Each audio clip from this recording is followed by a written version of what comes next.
Good morning friends, स्वागत है दोबारा से स्टडी सर्विस की इस नई क्लास में।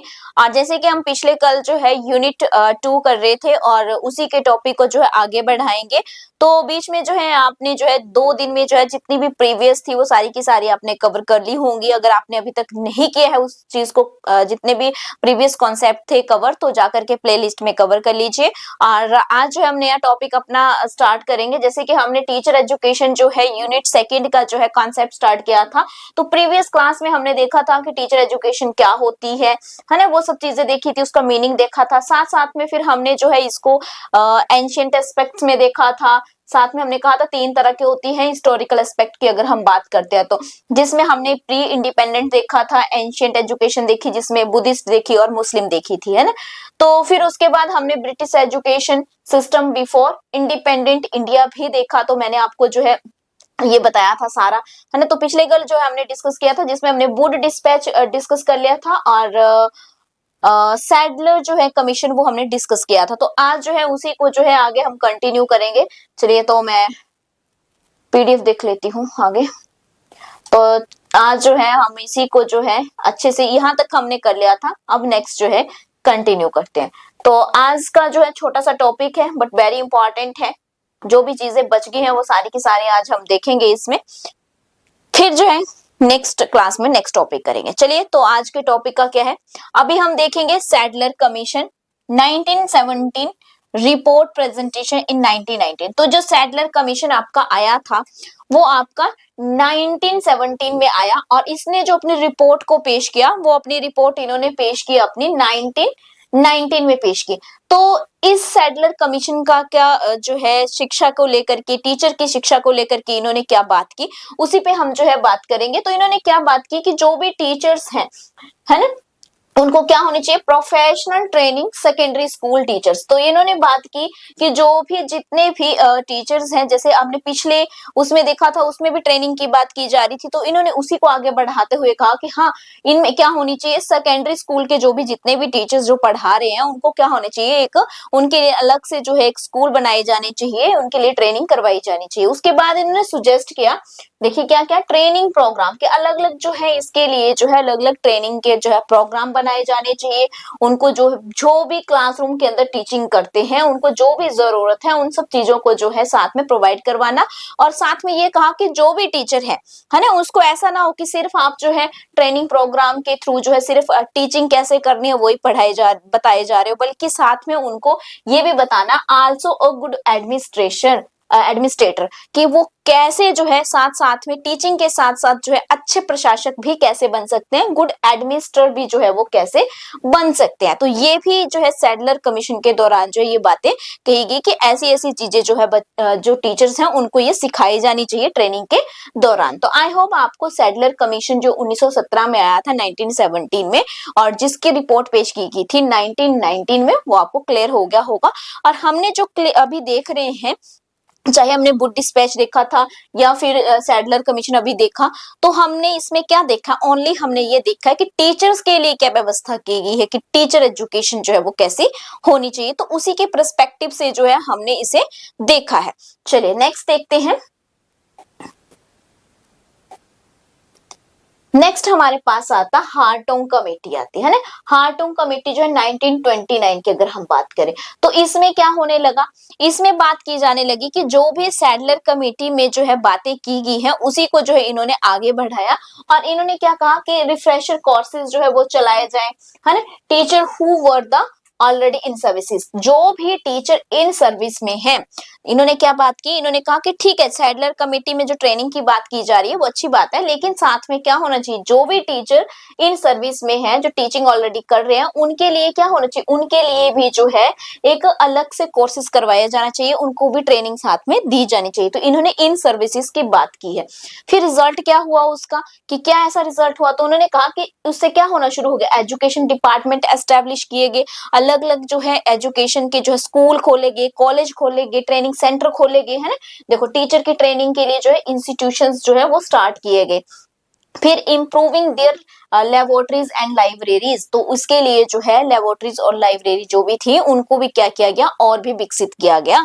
तो ये इन सर्विस वालों के लिए क्या है, इसका जो है सॉरी यहाँ पे स्पेलिंग थोड़ी मिस्टेक है, इसके रिजल्ट्स आए है ना कि इसके क्या रिजल्ट हमें देखने को मिले जब इन्होंने कहा कि ये कमेटी में ये होने चाहिए। तो उसके दौरान जो है कमेटी के इसकी रिकमेंडेशन के बाद जो है क्या होना शुरू हो गया, एजुकेशन डिपार्टमेंट खुलने शुरू हो गए है ना, अलग अलग कॉलेजेस में जो है अलग अलग टीचिंग ट्रेनिंग जो है सेंटर खुले गए, इंस्टीट्यूशन यानी कि संस्थान खोले गए और साथ में लेबोरेटरीज बनाई गई, उसको और इम्प्रूव किया गया, लाइब्रेरीज जो थी उसको भी ज्यादा से ज्यादा इम्प्रूव किया गया। तो ये हम देखते हैं हार्टोंग कमेटी में। इसके अलावा और क्या किया गया इसमें, तो इसमें जो है और क्या किया गया कि 13 आउट ऑफ 18 यानी कि 18 में से 13 ऐसी यूनिवर्सिटीज थी, ऐसे विश्वविद्यालय है जिन्होंने फैकल्टीज ऑफ एजुकेशन सेटअप यानी कि उन्होंने जो है सेटअप की एजुकेशन की फैकल्टीज को। तो 18 में से 13 ऐसी यूनिवर्सिटी हैं जिन्होंने एजुकेशन के डिपार्टमेंट को ओपन किया और एजुकेशन को पढ़ाया जाने लगा। क्यों पढ़ाया जा रहा था, क्योंकि टीचिंग को जो है टीचर के लिए जो है ये बताना कि किस तरह से आपको टीचिंग प्रोवाइड करवानी है। फिर है देखिए आप देख सकते हैं जैसे न्यू दिल्ली में जो है आपका यहाँ पे कॉलेज बनाया गया, द लेडी इरविन जो है आपका कॉलेज जो दिल्ली में खोला गया। फिर आंध्र यूनिवर्सिटी में क्या किया गया, स्टार्ट किया गया आपका न्यू डिग्री बीएड इन 1932। तो आंध्र प्रदेश की जो यूनिवर्सिटी है आंध्र प्रदेश यूनिवर्सिटी, उसमें भी जो है बीएड डिग्री को जो है चलाया गया। 1932 में जो है ओपन की गई बीएड के लिए डिग्री। उसके बाद है बॉम्बे यूनिवर्सिटी, तो इन्होंने भी जो है अपना post graduate degree in MEd जो है वो स्टार्ट कर दिया 1936 में। तो आप देख सकते हैं कि हार्टोंग कमेटी में जो है कितने सारी चीजें जो है उनकी एक इन सर्विस को लेकर के जब उन्होंने बात की कि जो भी टीचर पढ़ा रहे हैं उनके लिए भी ये सब चीजें प्रोवाइड करवानी जानी चाहिए। तो उसके बाद कितने सारी जो है उनकी रिकमेंडेशन पे चीजें हमें देखने को मिली है। बीएड कॉलेज शुरू हो गए, एमएड कॉलेज जो है शुरू हो गई है ना, डिग्री करवानी शुरू कर दी गई, पोस्ट ग्रेजुएट इन एमएड करवाना शुरू कर दिया गया। तो ये सब चीजें जो है एक टीचर बनने के लिए जो जरूरी होनी चाहिए, जैसे कि आज के टाइम में भी आपको क्या बीएड और एमएड आप करते हैं ना, तो 1936 में जो है यहाँ पे स्टार्ट होगी। उसके बाद हम देखते हैं नेक्स्ट हमारे पास आते हैं बारथा स्कीम। तो बारथा स्कीम जो है 1937, तो इसने क्या किया बारथा स्कीम ने, आई होप आप पिछला कॉन्सेप्ट उतना समझ गए होंगे। तो बारथा स्कीम की अगर हम बात करें तो a new system of education popularly known as the basic education. तो ये बारथा स्कीम में क्या लाया गया, एक नई शिक्षा की जो है एक न्यू सिस्टम था, एक नई प्रणाली थी शिक्षा की जिसको हम बेसिक एजुकेशन के नाम से जानते हैं, मूलभूत शिक्षा। तो हिंदी और इंग्लिश दोनों बार को ही समझ आ रहा होगा। मूलभूत शिक्षा की जो है हम बात करते हैं, ये जाना जाता है बारथा स्कीम को, इसके नाम से भी जाना जाता है। किसके द्वारा, गांधी जी के द्वारा जो है लाई गई। और इसमें क्या बोला इन्होंने कहा कि जो भी टीचर है ना, उनको टीचर बनने के लिए क्या करवानी है, हमें ट्रेनिंग देनी है। और ट्रेनिंग कैसी होनी चाहिए, प्रैक्टिकल होनी चाहिए और फंक्शनल, यानी कि प्रैक्टिकल फंक्शनल ट्रेनिंग हो, यानी कि बिल्कुल उनको जो है जैसे पढ़ाना होता है, जैसे आपको टीवी लगती है ना आपकी, तो आप क्या हो जाता है उसमें आपका प्रैक्टिकल हो जाता, तो वैसी ट्रेनिंग की इन्होंने बात की। उसके बाद इन्होंने इसी बारथा स्कीम के अंदर ही इन्होंने क्या बोला कि craft centred education for child. तो क्राफ्ट सेंटर किसको रखा गया, चाइल्ड को रखा गया है ना, इस एजुकेशन में जो है केंद्रीय बिंदु किसको रखा गया, बच्चों को रखा गया। तो जो भी उनकी रियल लाइफ से रिलेटेड सिचुएशंस होती हैं उनको जो है उससे कॉल रिलेट कर पाना, यानी कि अगर आप प्रैक्टिकल एजुकेशन देंगे तो मान लो जैसे आप बीएड करते हो उसके बाद टीपी लगाने जाते हो, तो आप क्या होता है, आपका प्रैक्टिकल होता है वो है ना, आपको पूरी सिचुएशंस दी जाती हैं कि स्टूडेंट्स के साथ आप एज अ टीचर जो है वहां पे बिहेव करते हैं, तो आप क्या होता है, आप बहुत सारी चीजों को सीख पाते हैं। तो वही बात की गई। फिर यहाँ पे basic education, Mahatma Gandhi leading the training of teachers for the school base, तो ये मैंने बता दिया आपको है ना कि स्कूल बेस पे जैसे आप लीड करते हैं टीचर को। फिर जो है 1939 की बात करें तो basic training college was set up in Allahabad and the Vidyamandir training school was the started in the Wardha scheme. तो यहाँ पे जो है 2 ट्रेनिंग स्कूल जो है स्टार्ट किए गए बारथा स्कीम के अंडर, जिसमें जो है टीचर्स को ट्रेनिंग प्रोवाइड करवाई जा सके, बिल्कुल प्रैक्टिकल एंड फंक्शनल ट्रेनिंग जो है प्रोवाइड करवाई जा सके, ताकि स्कूल में जाकर के टीचर क्या करेंगे, बिल्कुल लीड करेंगे एज अ टीचर बच्चों को स्कूल में जाकर के, तो वो और भी चीजें सीख पाएंगे साथ में। चलिए उसके बाद हम देखते हैं अवार्ड वुड रिपोर्ट आती है हमारे पास। अवार्ड वुड रिपोर्ट की बात करें जो 1937 में आई, तो बहुत सारी ट्रेनिंग्स हो रही थी, तो इसमें भी ट्रेनिंग तो बात की गई, लेकिन इसमें ये बोला गया कि जो ट्रेनिंग होगी उसमें क्या सिखाया जाएगा, हाउ टू टीच, कि आपको जो है टीच कैसे करना है, पढ़ाना कैसे है बच्चों को, है ना, कैसे जो है उनको सिखाना है। फिर उन्होंने कहा कि इससे क्या होगा, अगर इस ट्रेनिंग के थ्रू हम ये सिखाएंगे कि हाउ टू टीच, कि बच्चों को कैसे पढ़ाया जाए, तो टीचर को क्या होगा, उसका एक्सपीरियंस जो है वो वाइडर हो जाएगा, यानी कि वो विस्तृत हो जाएगा, उसका जो अनुभव होगा वो ज्यादा हो जाएगा, है ना।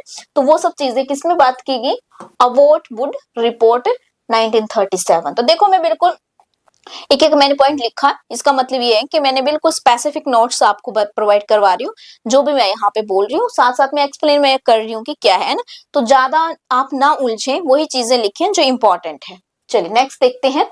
फिर हमारे पास जो है सार्जेंट रिपोर्ट आती है, और ये आते हैं 1944 में। इसमें क्या बोला गया, इसमें टीचर ट्रेनिंग प्रोग्राम शुरू किए गए, यानी कि अध्यापकों के लिए जो अलग अलग प्रशिक्षण के जो है योजनाएं बनाई गई। फिर रिफ्रेशर कोर्स फॉर ट्रेन शुरू किए गए, इंक्रीज स्केल ऑफ सैलरी की भी बात की गई।